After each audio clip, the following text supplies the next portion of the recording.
Magnus Carlsen and MVL face off against each other at the Global Chess League. Magnus starts with d4. d4 knight f6 c4 g6 and MVL is known for his Grunfeld, so Magnus goes h4 planning to play h5 at a later point. Knight comes to c3 and d6. You can see how Magnus has smartly converted the game into King's Indian territory. Knight comes out and Magnus puts his knight to e2. MVL castles. f3. This is now the Zish variation of the King's Indian. e5 d5. Knight comes here. Bishop comes out. Pawn to c5. He takes. Pawn takes. And now Magnus takes in the center. They're simply blitzing out their moves, and this is all well-known preparation. And pawn pushes forward. MVL jumps with his knight. King moves to f2. Now maybe not the best move here in this position. Rook e8. Fantastic move attacking this pawn. It's not so easy to defend it.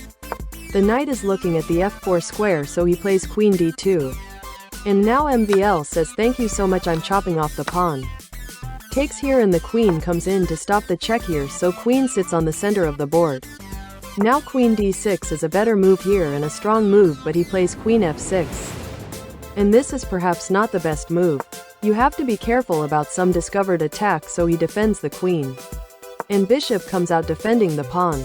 In g4, nice move there. Now if you play knight f4, which MVL does.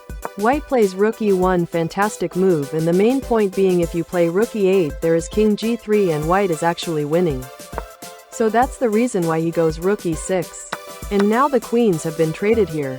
And this is good news for white because now white can press a little bit in this position. Although it's around even, it's easier to play as white, and Magnus really loves such positions. A nice creative move on the second rank defending the b2 pawn. h6 is played. And now the rook comes to d2 putting pressure here. And the rook is on the open file. King g7, he plays his rook to e5. And MVL says I'm going to activate my rook this way. Bishop c6. Pawn comes up. The position is quite complex, but maybe it's all kind of evening out. Knight e2 played, offering a trade of knights. And he plays rook e6. Rook d4, you can see there's a pin now, must take here. Rook d2 knight c6, this might be the best move. But he plays a big blunder, rook c2. And rook moves back. Magnus is so unhappy. He simply forgot that the rook can actually drop back. MVL is simply an exchange up, and this is game over.